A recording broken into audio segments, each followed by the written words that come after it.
वस्सलाम अला रसूलिल्लाह अम्मा बाद।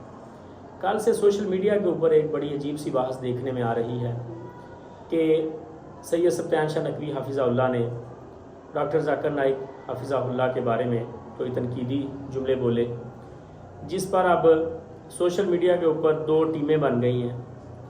कुछ लोग डॉक्टर साहब का दिफा कर रहे हैं और शाह साहब को बुरा भला कह रहे हैं, कुछ लोग शाह साहब का दिफा कर रहे हैं और डॉक्टर साहब के ऊपर तनकीद कर रहे हैं। तो मुझे तो ये चीज़ समझ नहीं आ रही कि हमें तनकीद करने का तरीका कब आएगा, किसी की बात के साथ इख्तलाफ करने का तरीका कब आएगा। एक तो ये बात सबसे पहले शाह साहब की खिदमत में कि हमें ये पता होना चाहिए कि मुशरिक के ऊपर तनकीद कैसे की जाए और मुवाहिद के साथ इख्तलाफ कैसे किया जाए।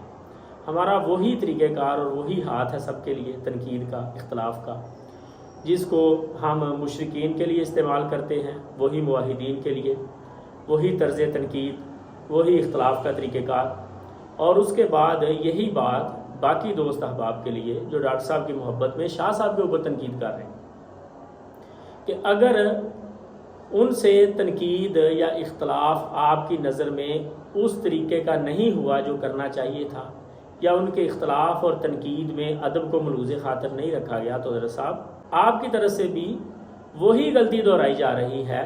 आप भी उसी तरीके से तनकीद कर रहे हैं, उसी तरीके से इख्तलाफ कर रहे हैं। तो इख्तलाफ का तरीका हमें आना चाहिए। फिल वक्त हम इस मौजू को रहने देते हैं कि किसकी बात सही है और किसकी बात गलत। यही गुजारिश है सबके लिए कि हम ये चीज़ समझें कि अपनों से इख्तलाफ कैसे करना है, मुवाहिदीन के साथ इख्तलाफ कैसे करना है, और किसी मुशरिक बंदे के ऊपर तनकीद हमने किस तरीके से करनी। क्योंकि दीन हमारी बड़े अच्छे तरीके से रहनुमाई करता है कि हमें अशिद्दाउ अलल कुफ़्फ़ार रुहमाउ बैनहुम के उसूल को अपनाना चाहिए। अल्लाह ताला हमारा हामी व नासिर।